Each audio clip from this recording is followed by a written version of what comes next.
7h11 sur Sud Radio et notre Lefto ce matin est producteur de framboises cultivées dans sa ferme depuis plus de 50 ans. On est en plein cœur des Landes à Bahus-Soubiran, c'est au sud de Mont-de-Marsan. Des fruits dont la qualité a été reconnue par le Collège culinaire de France. Il va tout nous expliquer, nous dire ce qu'ils ont d'exceptionnel. C'est Philippe Séby qui est avec nous. Bonjour Philippe. Bonjour. Bonjour Philippe et merci d'être avec nous ce matin sur Sud Radio. Bonjour, effectivement, c'est la période des framboises, on est en plein dedans. Racontez-nous un petit peu comment se passent vos récoltes cette saison. J'imagine que vous avez un emploi du temps bien chargé là. Tout à fait. Disons que on commence à se lever le matin à bonne heure. Si on a ramassé la veille, c'est 4 heures du matin et on charge le fourgon et on va livrer nos clients sur la côte landaise. Voilà. Et au retour, on retrouve nos jeunes collaborateurs, nos collaboratrices surtout, pour récolter toute la journée. Voilà. Vous avez combien de collaborateurs, de collaboratrices justement pour effectuer ces récoltes ? On se retrouve une dizaine au maximum avec mon fils. Voilà. Pas trop difficile de recruter, on sait que c'est un peu les difficultés sur certains secteurs, pas pour vous ? Ça dépend des périodes, mais bon, parce que nous on ramasse à peu près sur 5-6 mois de l'année, quand même, depuis fin mai jusqu'à début décembre, avec plus ou moins de personnel. Mais bon, en principe, on essaye de travailler avec des travailleurs locaux et certains nous sont fidèles depuis plus de 25 ans déjà. Donc, il y a un petit groupe amical qui s'est créé et c'est vrai qu'on essaye de garder beaucoup de liens sociaux dans l'équipe. C'est important avec une bonne ambiance aussi, effectivement. La saison dernière, on le sait, ça a été un petit peu compliqué. Pour cette année, comment ça se passe du côté de la framboise ? Disons que l'an dernier, on a été fortement impacté par les fortes températures. On a perdu pas mal de poids moyens au niveau de chaque framboise dû à la sécheresse. Cette année, ça se passe beaucoup mieux. On a des températures bien plus basses, surtout dans notre région, côté sud-ouest. Ouais. Voilà. Et c'est un temps qui est beaucoup plus propice à la récolte et à la maturité des fruits. Par contre, on n'est pas bousculé. Voilà, les fruits mettent un peu plus de temps à mûrir, mais ce qui est meilleur pour la qualité quand même. Ouais. Voilà, avec des framboises que vous cultivez sous serre, c'est une évolution que vous avez mise en place aussi ? Et si vous voulez, nous on produit des framboises depuis 1965 sur la serre, sur la ferme. C'est mon père qui avait commencé ça à titre un petit peu comme un aventurier. Ouais. Voilà, donc moi j'ai repris en 84, je me suis associé avec lui. Maintenant il y a mon fils qui s'associe avec moi il y a 2 ans. Et au fur et à mesure des années, on a progressé dans l'évolution de la production. On a cultivé en terre jusqu'en 2009. Et après, si vous voulez, nous avions beaucoup de problèmes de champignons dans le sol. Ça fait que les racines des framboisiers pourrissaient régulièrement. On n'arrivait plus à produire. Donc pour s'affranchir de ces champignons, j'ai réfléchi à produire en pot, si vous voulez.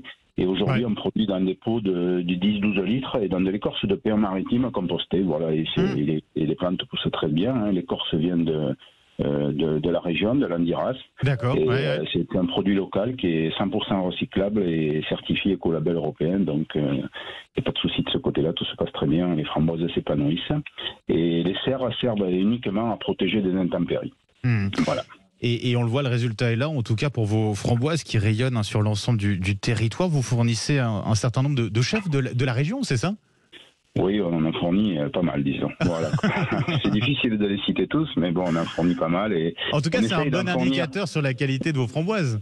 On essaye. Ouais. Disons qu'après, c'est eux qui valident. Et vous savez, nous, on produit, valide, et après, ça se passe bien. Je dirais que beaucoup de chefs sont devenus des amis et on a de très, très bonnes relations. Voilà, avec un échange aussi qui se fait avec les chefs, ça c'est ce qui est intéressant également dans le métier, j'imagine. Tout à fait. On a un échange de confiance déjà. Et après, souvent, la mise en relation... La mise en relation s'était faite, moi je suis rentré au Collège culinaire de France en 2016, ce qui a facilité, si vous voulez, un petit peu le contact. Voilà, Bien sûr. Ça nous a permis un petit peu d'évoluer. On était en attente de ce qu'attendaient les chefs, surtout. Voilà. Et nous, on a progressé, parce que si on reste tout seul dans son coin, on ne progresse pas. Donc il faut aller au contact des clients, et ce qui nous permet de savoir la qualité du fruit qu'ils veulent, en fin de compte. Bien sûr. Des fruits gustatifs, des fruits mûrs, c'est la base de la production. Avec de la vente directe que vous faites par ailleurs, Philippe, bien sûr. Oui. Alors vous avez aussi quelques déclinaisons de la framboise au menu, du gin framboise, c'est assez dingue. Et puis vous avez mis au défi votre fils aussi de faire un sirop de framboise. Il paraît que c'est pas si facile à faire, c'est ça ? Ben, tout à fait. C'est pas un cadeau à votre fils. Non, j'ai pas fait un cadeau, mais bon, il est jeune, il est motivé, voilà. Donc on travaille depuis début juin. On s'était dit qu'il faudrait qu'on fasse un sirop de framboise. On a beaucoup de gens qui viennent à Eugénie-les-Bains à faire la cure, et donc ils viennent acheter des framboises à la maison. Et les gens nous disent, ils arrivent l'été avec leurs enfants, leurs petits-enfants. Ils disent, vous n'avez pas du sirop de framboise? Je dis non, on n'en a pas. On y réfléchit. Donc cette année, on s'est dit, allez, avec les premières framboises, on va essayer d'en faire. Bon, ça n'a pas été facile.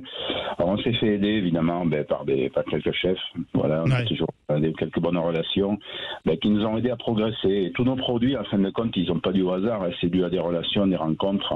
Voilà, on a fait des pickles de framboise, on a fait un gin framboise, main de Bouddha, parce que j'ai une collection d'agrumes sur la serre, toute modeste. Sympa, ouais.